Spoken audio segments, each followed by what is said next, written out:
এর আগে একদিন কই মাছ ভাপা খেয়েছিলাম, সেদিন হচ্ছে ভাতের ভিতরে সেদ্ধ দিয়েছিলাম। তো আজকে আর ভাতে সেদ্ধ দেবো না, আজকে হচ্ছে কড়াইয়ে রান্না করবো। চলুন কীভাবে কী রান্না করবো সবটা আপনাদের সঙ্গে শেয়ার করবো। তো প্রথমে হচ্ছে দেখতেই পাচ্ছেন 3টে কই মাছ নিয়েছি আমি, মাঝে আড়াআড়ি করে একটু হালকা পাতলা কেটে নিয়েছি। তো এখানে কী কী মশলা নিয়েছি বলি: লবণ, হলুদ, সরিষার তেল, শুকনো মরিচ, জিরে, গরম মশলা, তার তেজপাতা, এলাচ, লং, দারচিনি, সাথে আপনার ধনে। তো এগুলোই দিচ্ছি, আর পেঁয়াজ রসুন দেবো না।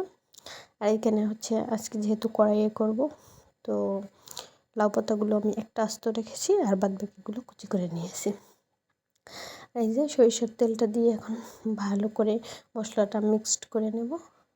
পেঁয়াজ রসুন দিলে আপনার কি হয়, জলসা জলসা লাগে। তো পেঁয়াজ রসুন ছাড়া খেয়ে দেখবেন অসাধারণ লাগবে। দেশি কই মাছ হলে তো কোনো কথাই নেই। আগের বার দেশি কই মাছ ছিল, এবার দেশি কই মাছ না, এবার হচ্ছে চাষের মাছ। তো এখন আমি ভালো করে কই মাছগুলোকে মশলা মেখে নেব, নিয়ে কড়াইয়ে সরাসরি দিয়ে দেব। তো একটু ম্যারিনেট করে রাখলে হয়তো ভালো হতো, বাট তত সময় ছিল না আমার। তো এই কড়াইয়ে আমি প্রথমে একটু সরিষার তেল দিছি, তারপরে মানে আস্ত যে পাতাটা ছিল সেটা আমি দিয়ে দিলাম। সেই পাতার উপরে আমি কই মাছটা সুন্দর করে সাজিয়ে দেবো। আর লাউ পাতা তো সেদ্ধ হতে হতে বেশি একটা সময় লাগে না, কিন্তু সবথেকে ভালো হয় আপনার গ্রামের লাউ পাতা হলো। তো এর সাথে আরেকটু তেল দিয়ে দিলাম, সরিষার তেল। আপনারা যদি বেশি খেতে চান তেল তাহলে বেশিও দিতে পারেন, তবে যারা ভাতের ভিতরে দিয়ে খেতে পছন্দ করে না তারা এইভাবে খেয়ে দেখবেন, সেই লাগবে।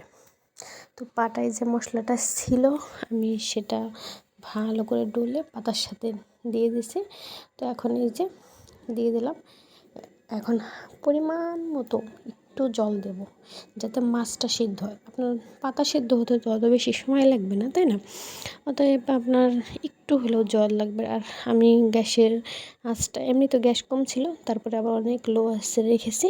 আর এই যে পরিমাণ মতো আমি জলটা দিয়ে দিলাম, দিয়ে আমি ঢাকনা দিয়ে ঢেকে দিয়েছি। তো ঢাকনা দিয়ে ঢাকার পরে দেখেন ফাইনালি কী হয়েছে, মানে ঝোলটা মানে বেশি রকম করা হয়ে গেছে।